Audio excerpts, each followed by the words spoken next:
guys take this off, the person's not coming.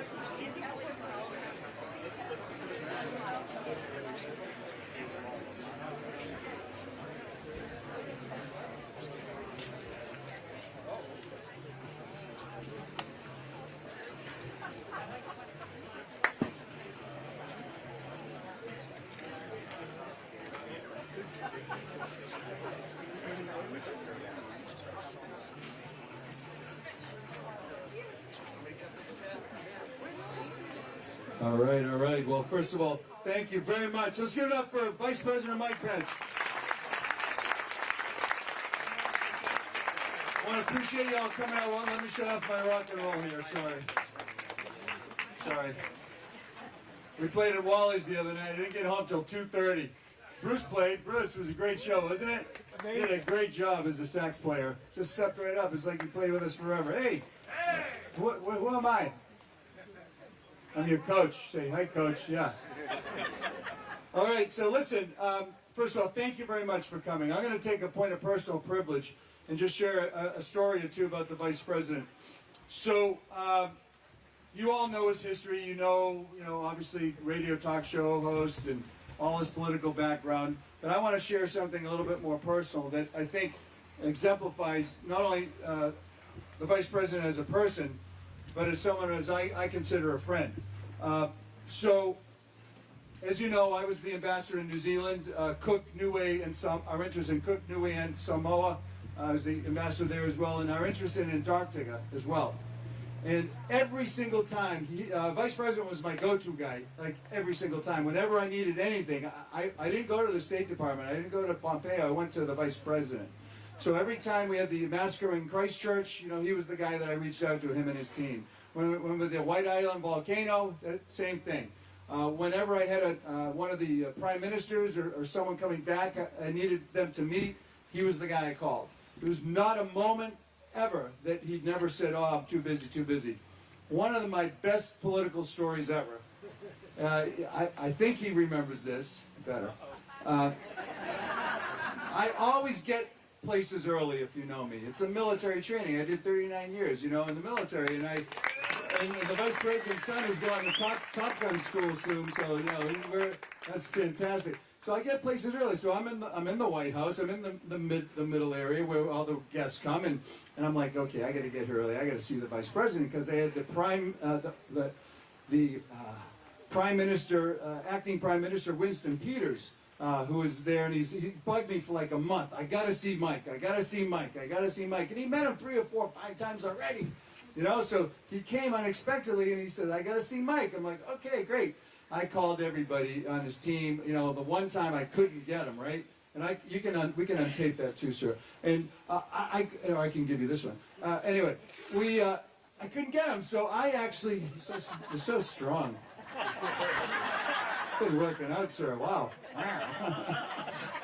So I'm there waiting, and I said, man, how am I going to pull this off? They keep bugging me, like calling me. So all of a sudden, the Vice President walks out from one side, and he's going to where all the meetings are, and I go, Mr. Vice President. He goes, Scotty, how are you? I go, great. He says, what are you doing back? I said, listen, I'm here. I'm working. I'm with Winston Peters, and trying to get him to see you. And he says, out of the blue, he says, I pray for you every day down there. Legit, out of the blue. And being me, I said, sir, as a matter of fact, I pray for you as well, which I do. I pray for all of our leaders.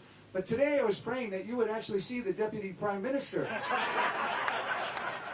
And here you are. That's exactly what he said. and lo and behold, he goes, well, how come I'm not seeing him? To his team, throws him completely under the bus, right?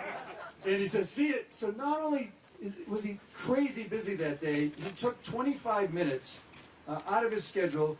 And Winston Peters is a very important person in New Zealand and really helped enable me to do my job there. Not only did he spend amazing quality time with him, at the end of the meeting, he actually walked him down the stairs, out the door, opened the door, gave him a handshake and a hug, and shut the door for him. That's our Vice President to the Deputy Prime Minister, Acting Prime Minister of New Zealand. And I thought that was very, very, very special, because I'll tell you what, it really saved I got like cigars and dinners and everything from Winston when we got home. But more importantly, and I mean this sincerely, I watched the debate the other day, obviously, as many of you did. And there was one moment in particular, and it's one moment that I think separates this individual from anyone else on the stage, or anyone else in America. When he said, listen, I have to say this, all right? President Trump asked me to suspend the Constitution, and I did my job. I upheld the Constitution of the United States of America. Now, all respect, I don't care who you are. Okay, we do not suspend our Constitution to make it convenient. Now, the amount of, you know what, chutzpah, whatever word you want to use, it took to do that, to stick to your principles, honor our country and its Constitution, and then also go through the grief that he has gone through since then as a result of doing his damn job. Okay, I want to personally thank you. I thought it was the most pivotal moment of the entire debate. So thank you, and I just want to turn this over to you, sir. Welcome to New Hampshire. It's so good to see you again. God bless you, sir. Thank you so much. Could you give a huge round of applause for really one of my favorite Republicans in America, Scott Brown. Scott Brown! Really amazing. Thank you, Scott. I'm deeply humbled. Abraham Lincoln said once that his only ambition in life was to be esteemed by people he esteemed. And I must tell you, whether it was that history-making election to the United States Senate, or whether it was his incredible leadership representing the United States in a critical part of the world in the Asia-Pacific, or his ongoing efforts to champion conservative and Republican principles, Scott Brown is an incredible Republican leader in America, and I'm just really honored to be with you, Scott. Thank you so much. Thank you. And I'm just delighted to be here, and what do we call this? I think, what do we call Right this? here, Is it the No BS Barbecue? Right here. Right here.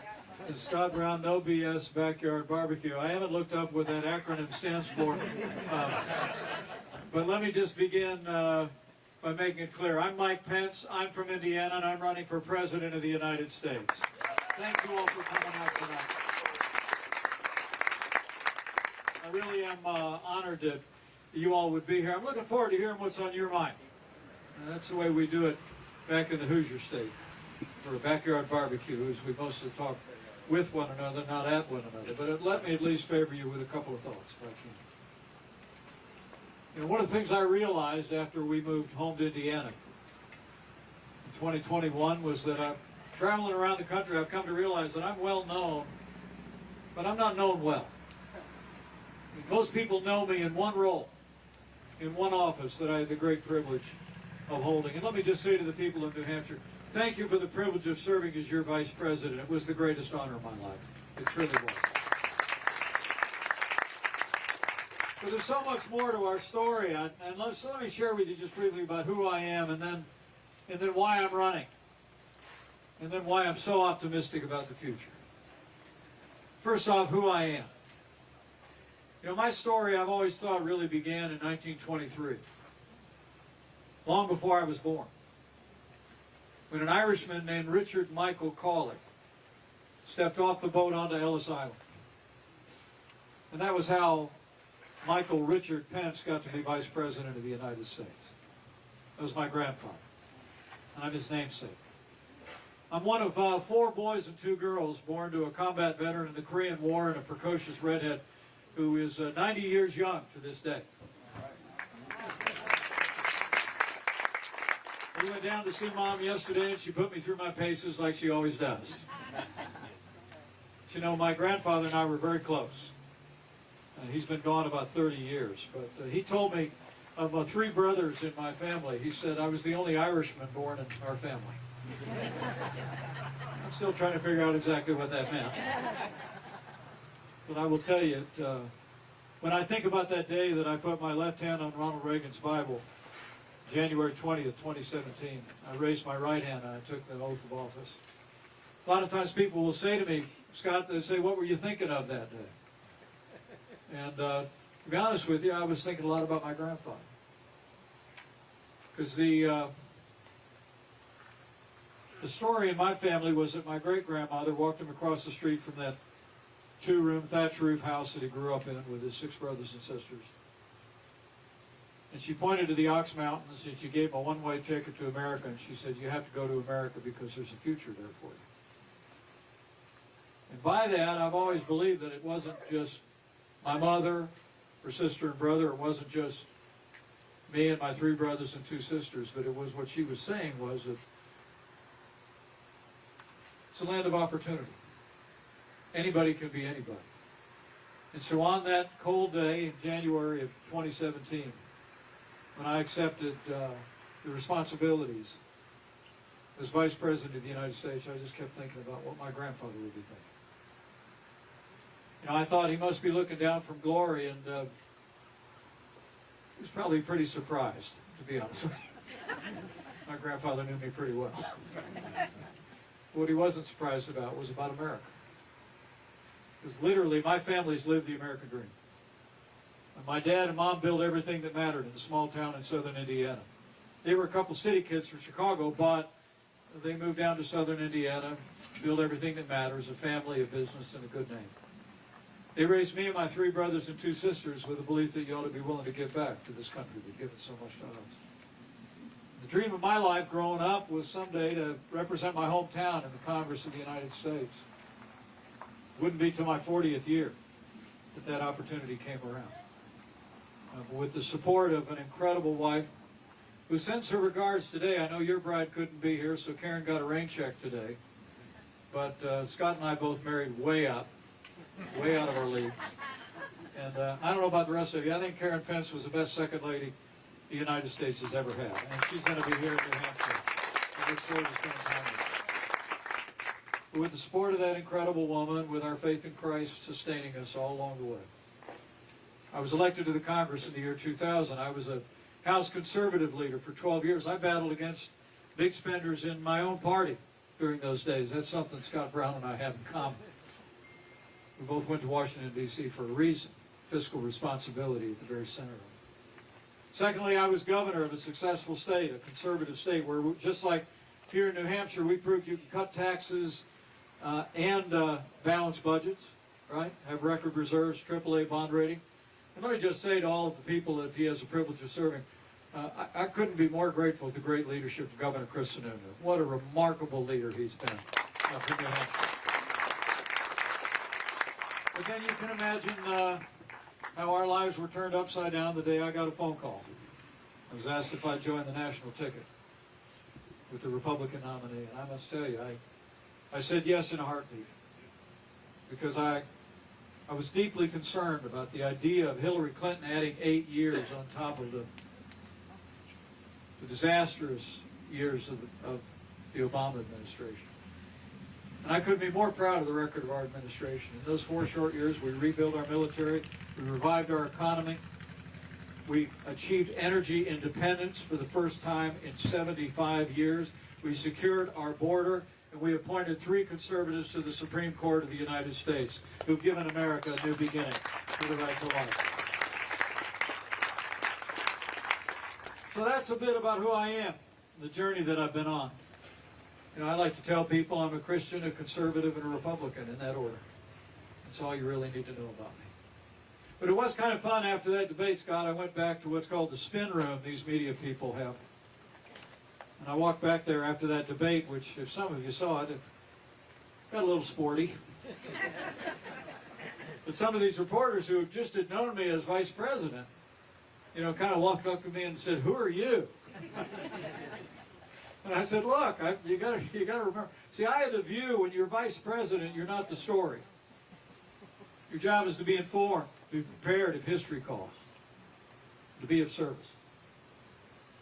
And that was how I approached the job. But I told those same reporters, I said, "Remember, I was a governor. I know how to make a point." Right? And I was a conservative in Congress before it was cool. I knew how to argue for what I believed in. And I can't tell you how grateful I was to be on that stage. And we're going to be back at the Reagan Library in just a few weeks, doing the same thing over again.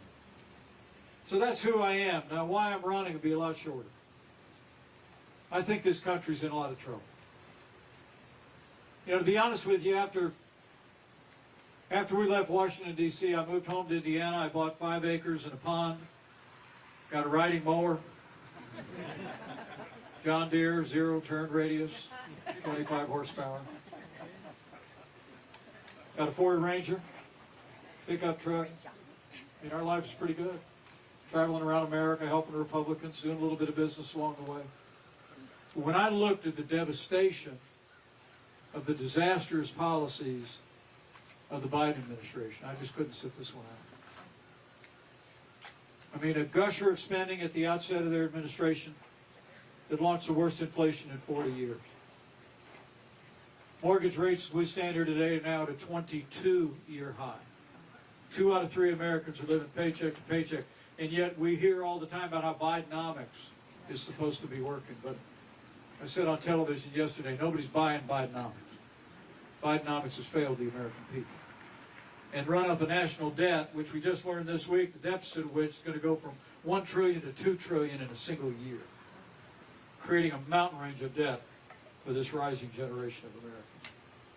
Then the steady assault on our liberties and our values, intruding on the very province of parents, advancing a radical liberal agenda in our schools, in our communities. And then maybe worst of all, I'll say to the veterans who are here, can we have a round of applause for everybody that's worn the uniform? If you serve in the armed forces, would you just raise your hand up so we can thank you one more time? Thank you for your service. I will tell you that disastrous withdrawal from Afghanistan 2 years ago never should have happened. Never would have happened if we'd have gotten 4 more years. And I can tell you why if you got questions. But let me be real clear on this point. I met somebody here who was in Special Forces at the time, and I know he spent time downrange there and elsewhere. Nothing of that disastrous withdrawal in Afghanistan will ever diminish the honor and gratitude that is owed to all the men and women who served in Afghanistan over the past 20 years.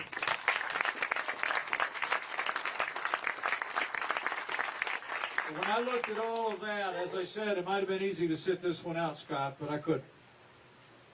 Because I was raised by that combat veteran who didn't spend a lot of time quoting the Bible. My dad was just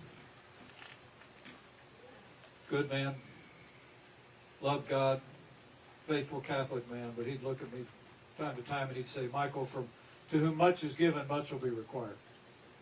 I feel like my family's been given much. I feel like I've been given extraordinary opportunities that literally have made me the most qualified, the most prepared, the most consistent and tested conservative in this race for the Republican nomination. And so Karen and I made the decision that we were going to step forward.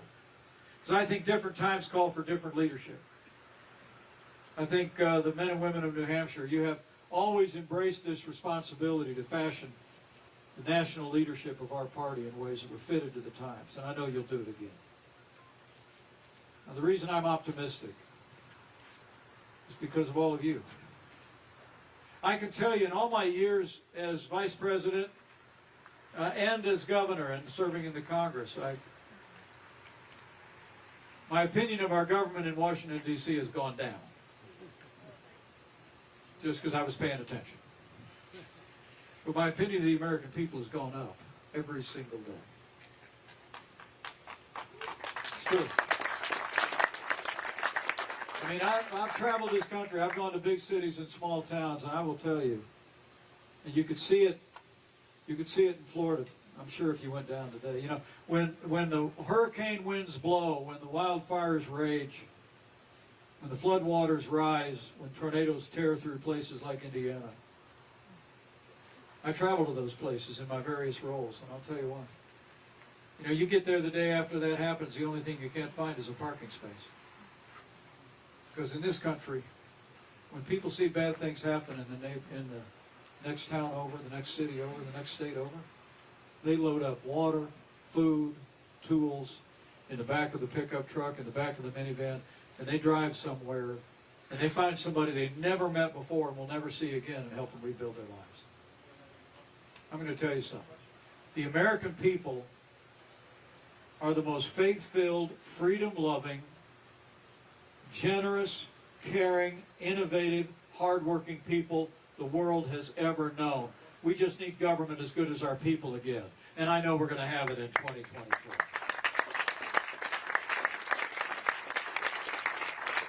So it's my faith in all of you. It's the faith foundation of my life that brings me here today. I'm really grateful you all take time to hear me out. And I'm anxious to hear what's on your minds. All right. But just be encouraged. I hope you leave here tonight confident as I am that the best days for the greatest nation on earth are yet to come. If all of us do all that each of us can do. I know that God is not done with America yet. Well, thank you very much. All right, Mr. Vice President. Give it up to the Vice President. So, because it's my barbecue, I have a question, and you touched on it, actually. So when I was in the U.S. Senate, folks, the national debt was $9 trillion. It's up to $31 trillion right now. And at least in the deficit, I don't believe, if my memory serves me, we were in deficit then, but as the Vice President just referenced, it's $2 trillion coming up. This week. This week. Sir, what I recognize, and I think a lot of people do, there are circumstances that happen hopefully once in a century, and that obviously was COVID, where we needed to, obviously move fast and do some things that we've never ever done before. Right. Notwithstanding that, what would be your plan to try to, get us back on fiscal, sanity? Well, Scott, it doesn't surprise me that you start there. You've been just a great champion of fiscal responsibility. That's what I do. I want to give it right to you right away. And our national defense. You spend a better part of your life in uniform. One of the chairmen of the Joint Chiefs of Staff about 10 years ago was testifying before Congress. He was asked, what's the greatest threat to the national security of the United States in the 21st century? He said without hesitation, the national debt. As Scott just said, we have a national debt today the size of our nation's economy for the first time since World War II. About $32 trillion. And after boasting about having reduced the deficit, which was mostly just them coming off of the COVID spending that they spent at the outset of their administration, the Biden administration just this week, last few days, announced deficit wasn't going to be $1 trillion in the year ending in September. It's going to be $2 trillion. More piled on the backs of our children and those 3 perfect granddaughters that I saw born in the last 3 years. I think we have a moral obligation to restore fiscal discipline and fiscal solvency to Washington, D.C., and we can do it. I've got a plan. MikePence2024.com. You can go check it out, where we can turn off $1.2 trillion in unspent dollars, and we can save the money. But let's be real honest with each other.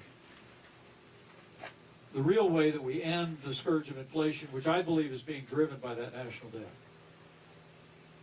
and the way we tackle the national debt and make sure our kids don't inherit a mountain range of debt that'll diminish the American economy for generations, is we've got to come to terms with the fact that the principal drivers of government spending are Social Security and Medicare. Now, before anybody gets nervous, let me be real clear. We can reform Social Security and Medicare without changing 1 penny of benefits for people that are in retirement. We can do it. Secondly, we can reform Social Security and Medicare without changing a penny of what is owed to anybody over the age of 40. I mean, my deal is I'm not a big believer in changing horses in the middle of the stream, right? You've been paying in for 20 years in your work life. You're 40 or older. We'll give you the same deal that we promise you along the way. But for Americans under the age of 40, I'd like to have a conversation. Okay? I'd like to talk about how we could bring modest and common sense changes to these reforms, Scott, that would change the trajectory of spending in the national government, make it more possible for us to provide for the common defense and save our children and grandchildren from a mountain range of debt, and also give young people a better deal. Here's how it works. That's why I say Social Security is a New Deal program, right? Medicare is a Great Society program. I say you could make reforms in Social Security that would take a New Deal and make it a better deal. Here's how it works. Number one, You're under the age of 40, obviously. Right? Okay, let's go with that. Let's go with that. So, in exchange for me being able to maybe change a few, the way the benefits roll out for you, the way it happens for you, you have plenty of time to see it. What I want to do is let you take a portion of your payroll taxes and put it into a personal savings account. Now, Social Security today pays out to those of us that are eligible for it, getting it, about 1% on what you put into it.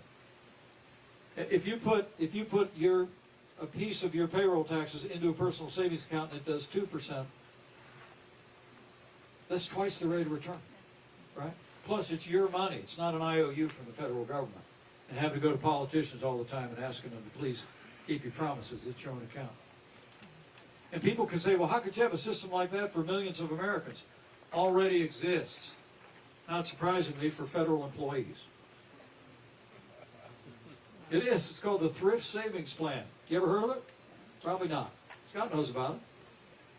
10 million federal employees participate in the Thrift Savings Plan that gives you one of, I think it's up to 4 choices now of mutual funds. And there's a little bit of a matching if you're a federal employee, it goes in there, and then you have a personal savings account. I mean, you actually don't have to invent the wheel here. It already exists. And so I really do believe, Scott, that that's the pathway forward, is for us to say, now it'll get demagogued, I promise you, Democrats, the minute you bring up entitlements, they're going to take off onto all of the scare tactics. But I think the American people have figured out that that giant national debt is driving the inflation that's robbing the income of Americans today. It's just going to take leadership. And it's going to take having a president who has the ability to go to the American people and engage Americans. People over the age of 40 say, we just need you to be on board with this. It's not going to affect you at all. But then saying to younger Americans, we've got to have a conversation.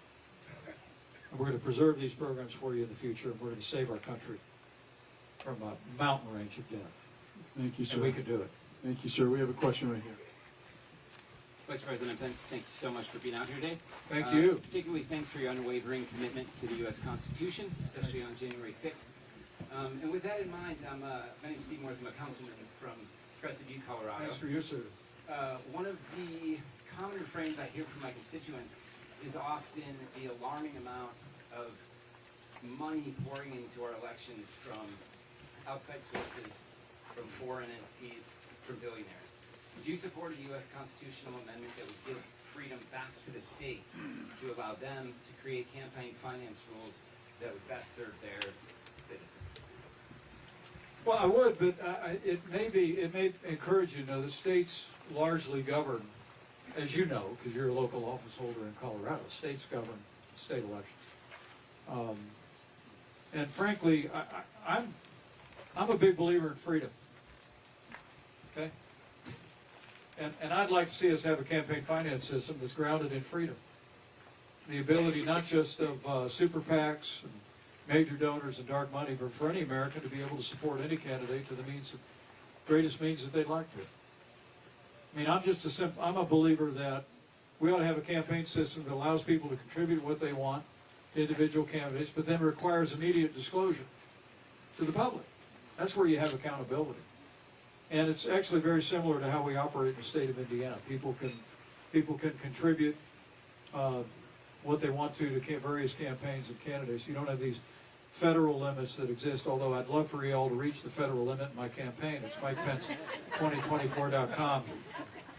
But I think we ought to have a campaign finance system that's grounded in the freedom, and then let the American people put their resources behind the candidates and the causes that they see fit, not just the special interests and the special entities. Does that make sense, Steve? I have bug spray here if anyone needs any, okay? So just pass it All around. the hands went up. Okay. I have questions. No, I already have people here. So. Okay, good. Hi, Mr. Vice President. Thank you again for coming through on New Hampshire. Hi, what's your name? My name's Amy Bourne. Hi, Amy. So I have worked at 3 manufacturing companies on the seacoast of New Hampshire. Yeah. I see help wanted signs all over the place. I'm sure many of you have seen them too. And I was struck by your story. You were talking about your grandfather who came over here to live the American dream. Did. And I'm just curious what your thought is on how to fill these roles, maybe immigration, how we can get services that we're all looking for, people to fill our open roles in all of our companies, and maybe help a person or two have their chance at the American dream. Right. Well, look, you know, it's interesting traveling around New Hampshire. It's what I hear more than anything else, and Matt will back me up, is home builders here across New Hampshire will tell you we got all kinds of people want a new house, but we just can't find people to get the building done. And so I think you put your finger on an issue that we're going to need to contend with. Number one, first, a nation without borders is not a nation. If I'm president of the United States, we're going to secure the southern border of the United States. Okay, we can do it. We did it before. I just said it on the radio up in New York City. They said, "What would you do to secure the border?" And I said, "Well, I negotiated the Remain in Mexico policy with the Mexicans. I helped negotiate reopening the government during the longest government shutdown in history back in 2018. We finally figured out how to get funding for the wall. We built hundreds of miles of wall. Title 42 allowed us to move people. All those things that we put into effect after 3 years reduced illegal immigration and asylum abuse at the southern border by 90%. Okay? It wasn't until Joe Biden came in, threw open the southern border, shut down construction of the wall, dismantled Remain in Mexico and Title 42, that we have an avalanche of people coming into our country. And there's human suffering on both sides of the border. Not to mention the fentanyl that the cartels are able to move across the border with greater alacrity because you have tens of thousands. There were 91,000 families that family members that came across the southern border. It was a new record in August. Incredible.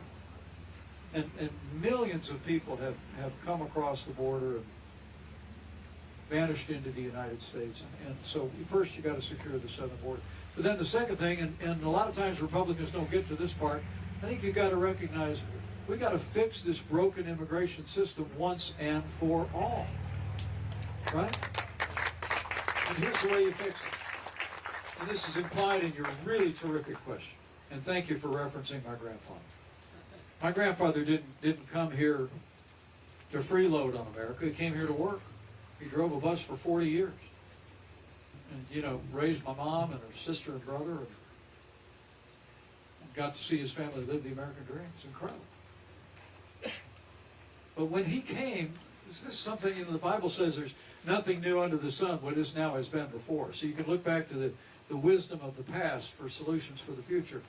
Did you know when my grandfather came onto Ellis Island, he had to first have a credential in a profession for which there was a quota from Ireland before he could get in. In his case, he studied as a tailor, you know, a suit maker. And then he got a credential as a tailor, and then he was able to fill one of the slots. Maybe some of your families, I see people nodding, maybe some of your families did the same thing. I mean, why don't we have an immigration system in America that first says, what do we need in New Hampshire? What do we need in Indiana? And then we have an immigration system that can open the portals of immigration to people that want to come to our country and work in those jobs. Is that an idea? It's called a merit-based immigration system, and it's an idea whose time has come. And I will tell you, you can look me up. 15 years ago, I was trying to figure out a way to, without amnesty, you know, with the way we fix this broken immigration system. And I believe the American people are ready for it. We secure the border, and then it's like, I think it was Ronald Reagan who said, you know, we ought to be that shining city on a hill with tall walls, but then with wide doors that will open to anybody that wants to come here and contribute and be a part of the American dream. That's what we need to do. We can build a wall, we can fix it, but we can open the way of opportunity. All right, sir, I got two more questions here. They're going to go on the other side. Mr. Vice President, hello. Hi. My name is Bob Beckett. I live in Newcastle, New Hampshire. And I'm fortunate enough to travel extensively for my job internationally. And so I have more of a foreign policy question. I'm very concerned about the strong power of the Chinese. I'm as concerned, if more so concerned, with your soft power specifically with the Belt and Road Initiative, how they're kind of infiltrating all these developing countries in a way that gets them dependent upon, if you will. I want to ask them your questions. I want to ask you. Okay, we'll get you. Would you mind? Good. Who's asking the question? I'll come to you. Don't Oh, worry. you want to go back and answer the I question? saw you raise your hand. I'll back there. You go sit. I'll be right there. Don't worry. I didn't miss you. Okay. All right. I know where you are. Warren Goddard, sit back down. The microphone's coming to you. I didn't know that's where you were going. You need the rest of it. I keep reading your So, book. yeah. Mr. Vice President, it really is about the soft power, the Chinese, Yes, sir. and how they're Great influencing. question. It's a great question. So number one, you ought to just hand the microphone back to Scott Brown because he was one of the people who. I deal with it every day. Well, That's why you sent me there. Yeah, in our administration, the Chinese, what he's talking about soft power is the Chinese had this thing called the Belt and Road Initiative, where they were engaged in what we call debt diplomacy, wasn't it, Scott? Yeah, listen, the Samoa and all the island nations, they would over-leverage them. And I'll ask the crowd, if I may, sir, what is the one thing that these small island nations have that the Chinese want? Well, their bases, some of them, but what's the one thing? And it's located in New York. They have a UN vote. Yep, that's what they have. And they use that very, all these little agencies, that's how they just slowly, they have a, 20, 30, 100-year plan. And they over-leverage these Pacific Island nations for those UN votes when they can't pay. Sorry, sir. Yeah, well, what that means is they throw a lot of money around, and they get these nations in debt and indebted to them. And what we did in our administration is literally we managed to pass through the Congress billions of dollars to counteract that, and Ambassador Scott Brown was involved in helping to facilitate that. But I have to tell you, everybody, China is the greatest economic and strategic threat the United States faces in the 21st century. And we have to meet that threat with economic and military strength. I mean, the way that we can achieve peace, thank you, the way we can ensure peace in our relationship with China and in the Asia Pacific is by making sure that we have a military fitted to the times that's able to look after our interests, defend our nation, and defend our treaty allies.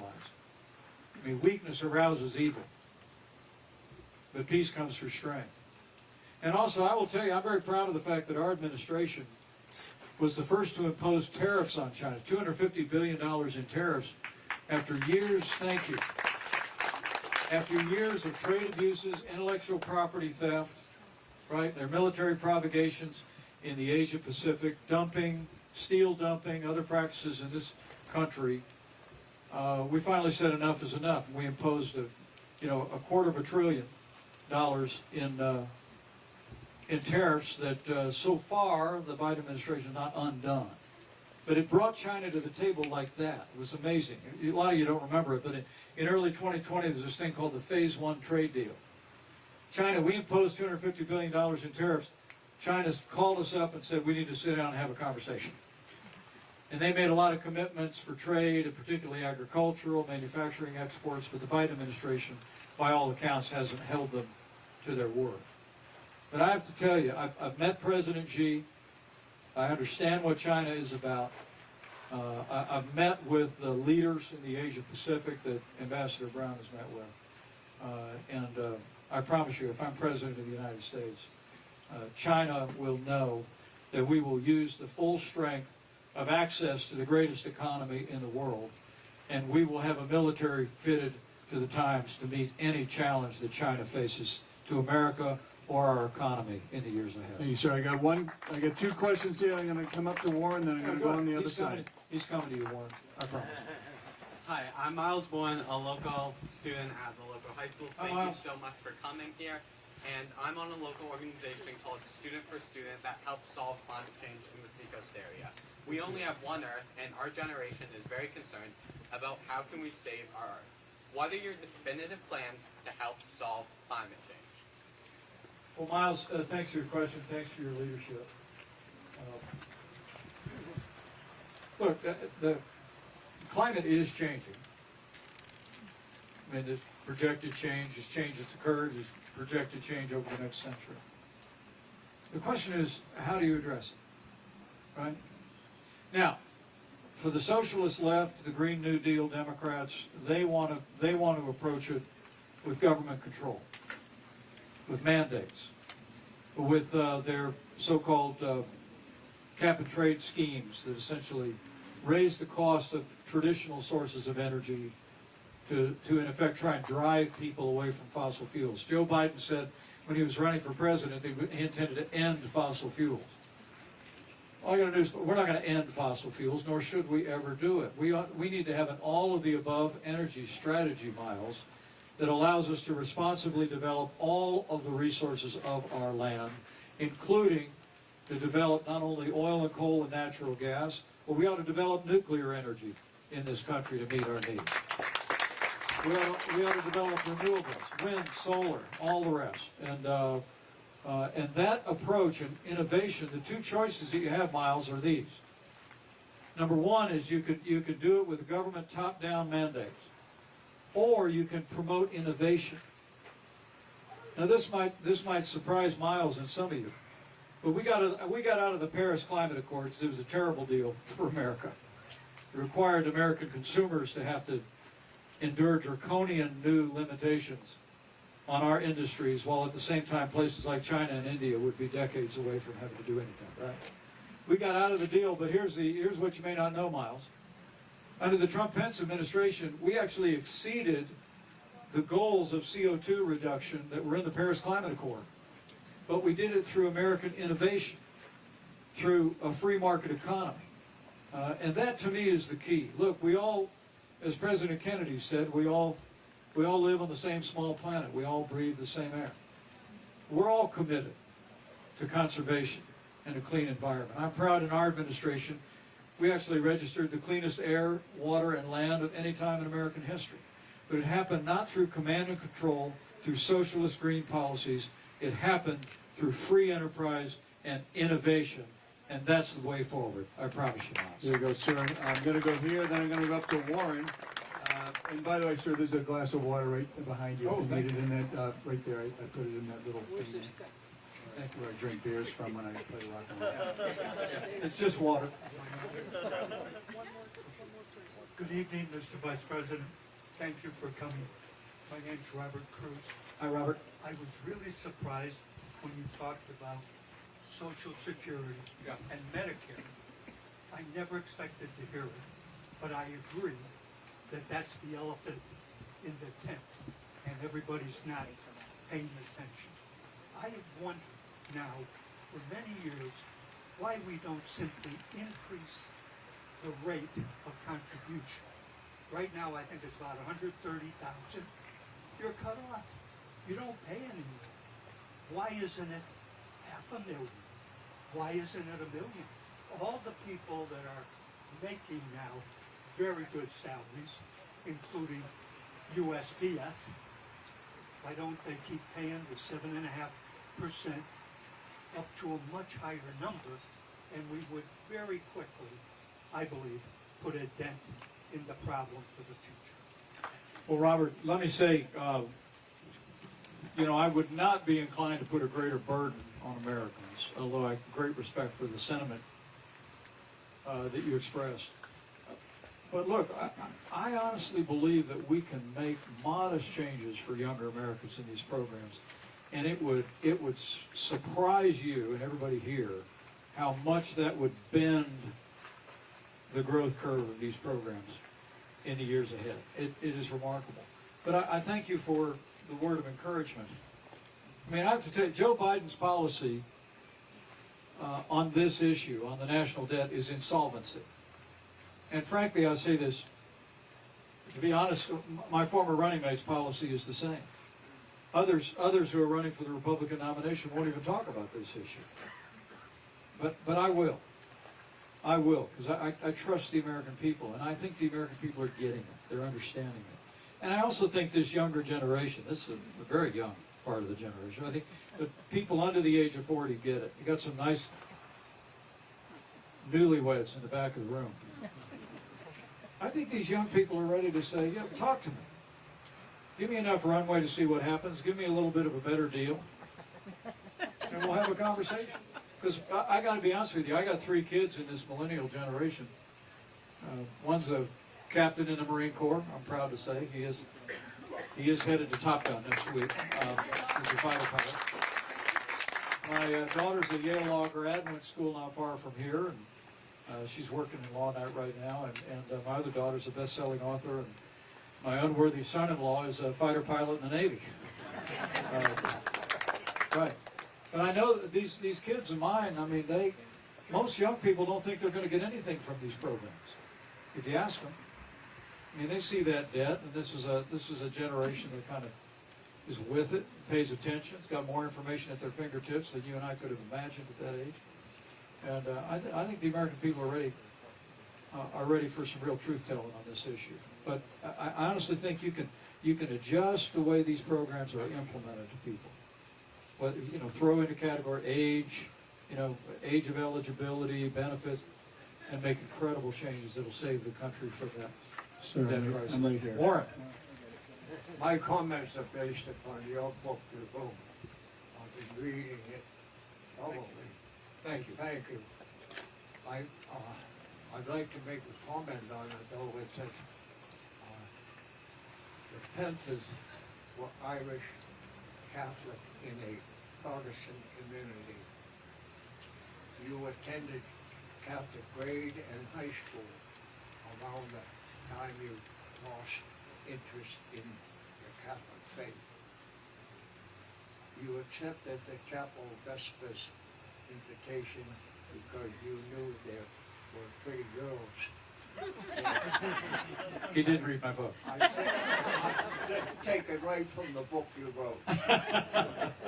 All right, well, good. I don't think that was a question, so don't.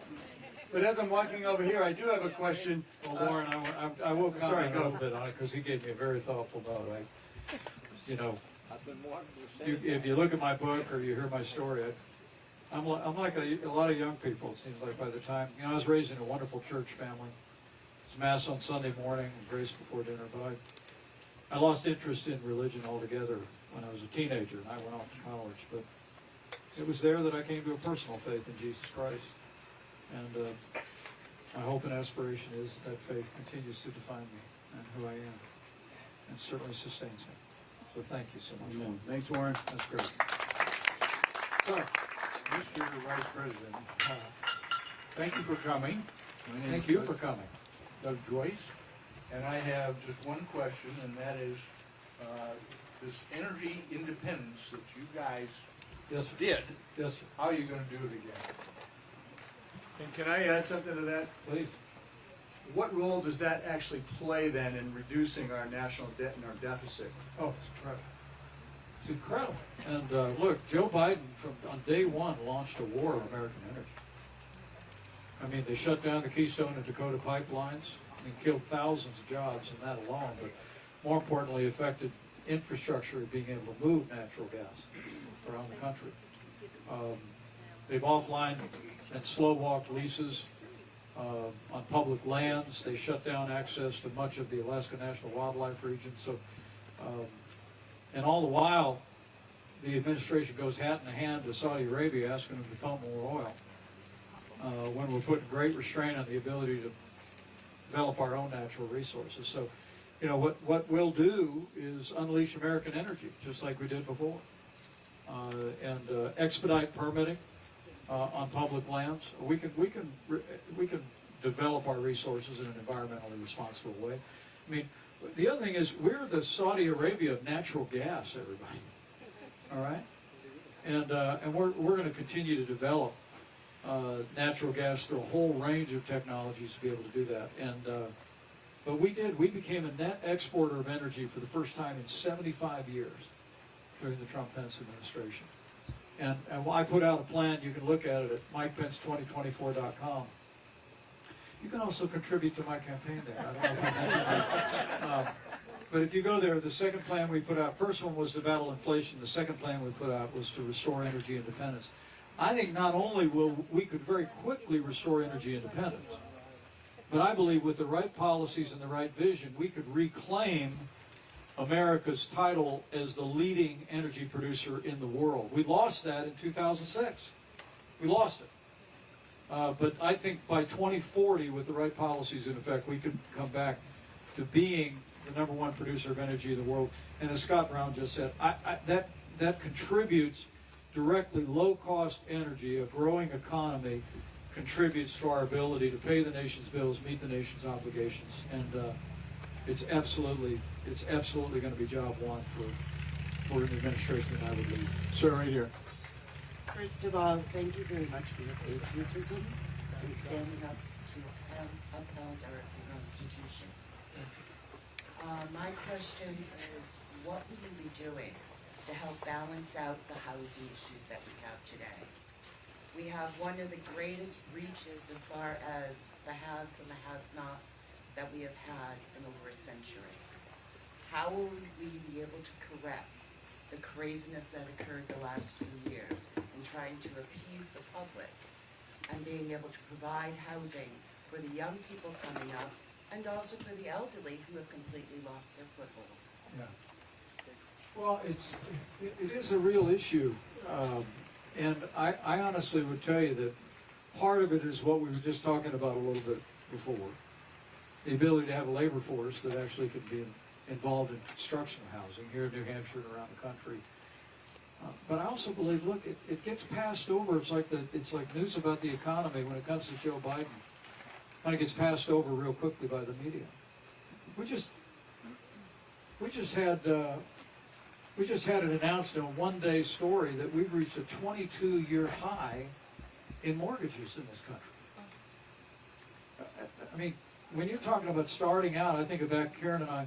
Karen and I have been married 38 years. I remember when we bought our first house after our first year, you know, being able to lock in a reasonable mortgage rate. But now, the average mortgage rate now is 7.3%. That's 100% being driven by that national debt. 100%. Okay? And so you want to talk about young people being able, or senior citizens being able to say, let's move, let's buy, let's get a mortgage, let's finance. Mortgage rates are up, and they're going up again soon. I mean, that to me is an enormously important part of it. The last part, though, I would say to you is, look, I thought the tax cuts that we passed in late 2017, right before Christmas, created tremendous economic growth. 7 million good-paying jobs, wages rising at the fastest pace they have in 10 years. But to be honest with you, I just looked at it as a good start. We lowered corporate tax rates to where they were at least competitive in the world. I think we ought to drive hard toward lowering corporate tax rates so where it will attract jobs and investment back into the United States. We saw 12,000 factories reopen during our administration, and that's the kind of policies that we got to have. I also would like to take a hard look at individual rates to see if we can continue to lower the rate on working families and incent people to make it possible for young families to live on one income and to live that American dream. I mean, it's harder and harder for people getting started today. And those mortgage rates, a tax code, a growing economy, tackling inflation are all part of the answer, I believe. Rental market, sir. I think, look, that's all about, to me, that's all about personal income, right? It's all about the ability to afford the rent. Now, you know, for the programs that are there for people that are struggling to make ends meet, those programs, the housing assistance will be there. But what I get from your question, I love about your question, is what about families that are out there working and looking to afford, you know, housing, whether it's to purchase a home for those high mortgage rates or rent a home. And that, to me, that's all why it was my only disappointment about that recent Republican debate. I didn't think we talked enough about the economy. We talked about a whole range of different things, but I think the American people want to see us focus. Job one of the next president of the United States needs to be to create jobs, create economic growth, and make it more possible for more Americans to live that dream. So thank you. So just so you know, we got about 15 more minutes of questions, and we're gonna, if you want to come up and get a photo, we can do that. Then I have to take them anyways on a time schedule. So I've got a couple of questions here. If you don't get a question, you can go to MikePence24.com, or you can get to his campaign person. Where are they? Where are you guys? So, right here. Just raise your hand, yeah. Raise your hand and give him the question, and he'll give you your address, and he'll come and answer it. Thank you for everything, Mr. Vice President. I think the Democrats are going to do everything they can to make this election about abortion because they don't have a record to run on. And although I am personally pro-life, morally pro-life, politically I'm not. And I think there's a lot of votes out there and a lot of people who are desperate to vote Republican but cannot pull the trigger because of the abortion issue. How do you message it to get those people that we absolutely need to win this election? Well, I think you asked the right question about how you message it. Because I'm pro-life. I don't apologize for it. I couldn't be more proud to have been part of an administration that appointed 3 justices that sent Roe versus Wade to the ash heap of history and returned the question of abortion to the states and the American people. But I think the messaging of it is right. I mean, whether we agree about whether it should be in the public debate or not, I really do believe the key going forward is, number one, is to speak with principle. Let your yes be yes and your no be no. And for me, I believe in the unalienable right to life for Americans born and unborn. But the other part is how we talk about it. I honestly believe that we made the progress that we made to get this new beginning for life in this country over the last 50 years. Not simply because we elected pro-life leaders, not simply because people took a stand and people had marches. I was involved in many of those, particularly in our nation's capital. But it was the compassion of people toward women in crisis pregnancies. I mean, the crisis pregnancy centers that exist in every state in the country, I think, played a larger role in winning hearts and minds in this country than any other aspect of the pro-life movement. And I always say to people, I think to make progress moving forward, I think we need to speak with equal measure of compassion and principle. State your view, state your conviction, and you stated it, and I respect your view. And I stated mine. But then let's speak with compassion about young women facing crisis pregnancies. Let's speak with compassion about people that have been through and endured the whole experience of abortion over the last 50 years, which now has touched generations of Americans. I just think having compassion in the way we speak about this, and then demonstrating that compassion. Texas passed a very strong pro-life bill. But they got no credit for the fact that Texas also enacted $100 million in additional support for women in crisis pregnancies and for newborn care. That, to me, is the way forward. That we can demonstrate care and compassion and express ourselves with gentleness. Because I really do believe what you said at the very outset is true. I mean, you'll see Democrats come hard on this issue again because they got nothing else, right? I mean, Joe Biden has weakened America at home and abroad. The policies of the Democrats in Washington have failed this country, stem to stern. And so that's why in the 2022 midterms, they spent hundreds of millions of dollars on this issue alone. But I don't think that's what cost us midterm elections.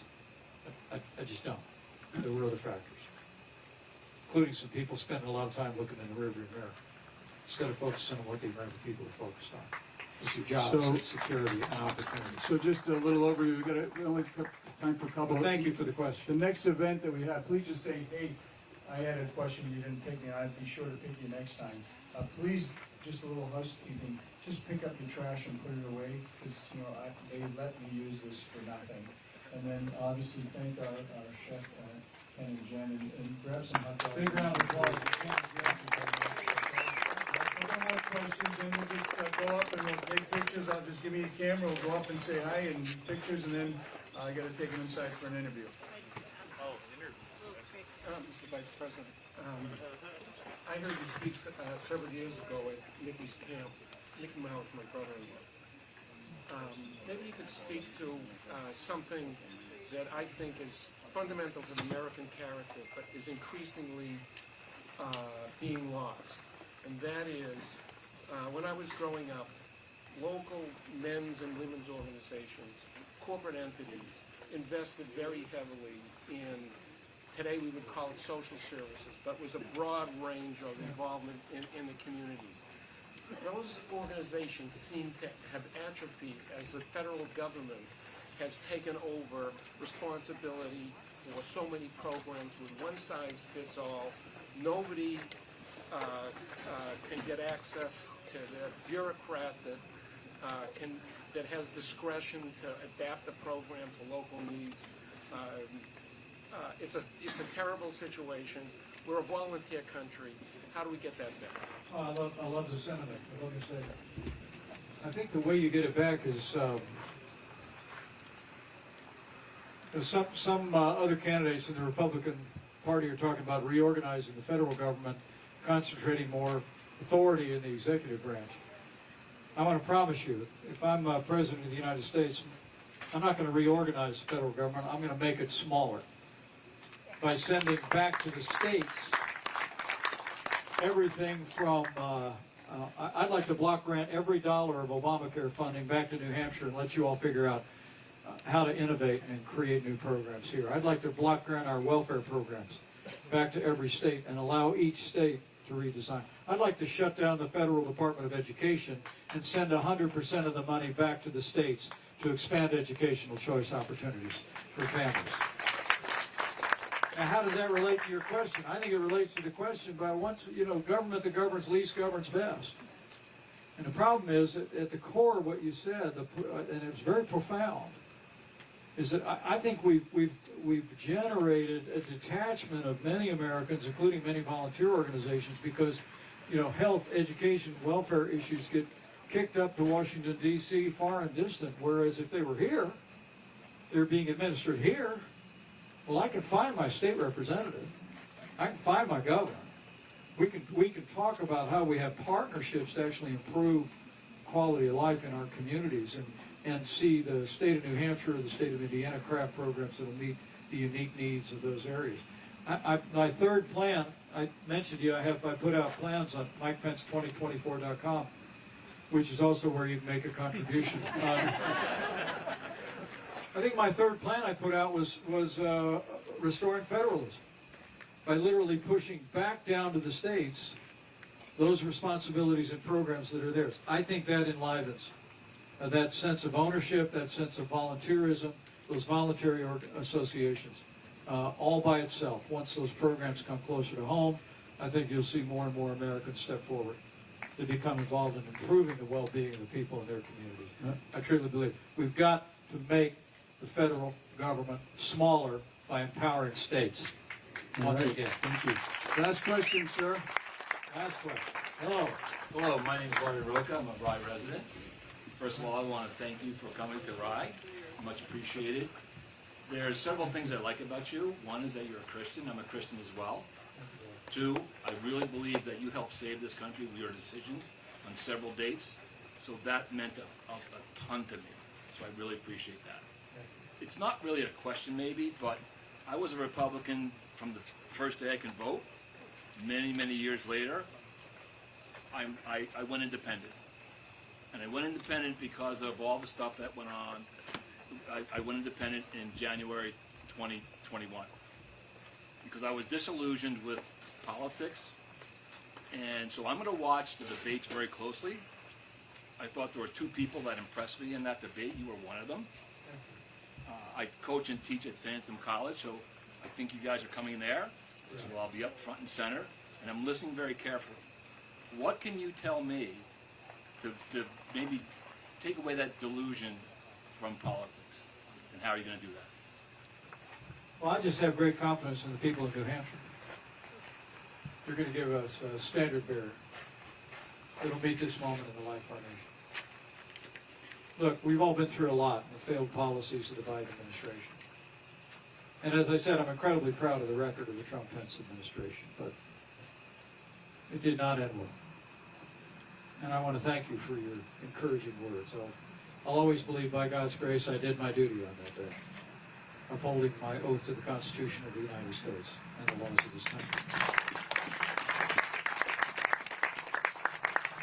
Well, maybe it's a good stepping off point because I just encourage you to have faith in the American people. And I think the people of this country love our Constitution. People of this country know where the strength of our nation lies. It's not in Washington, D.C. It's not. It's not even in our state capitals. But it's around kitchen tables. It's in those voluntary associations.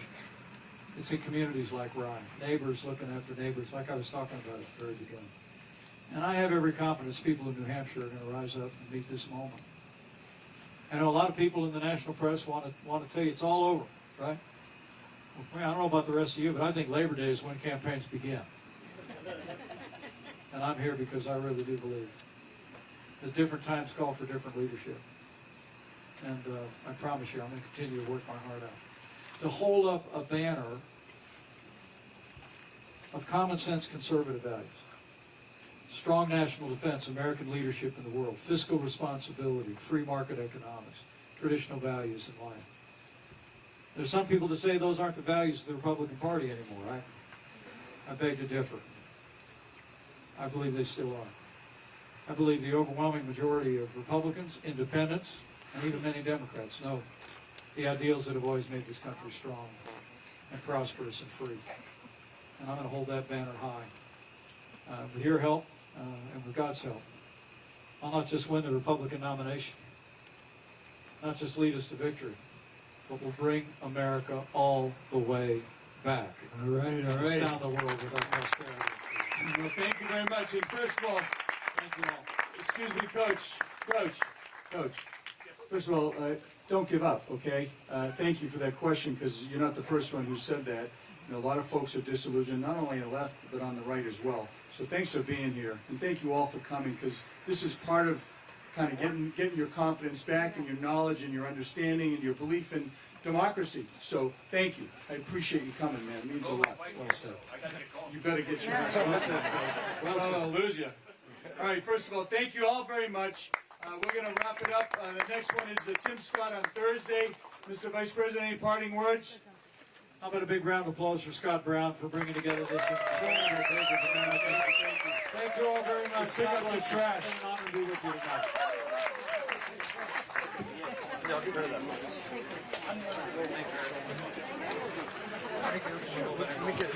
Good question.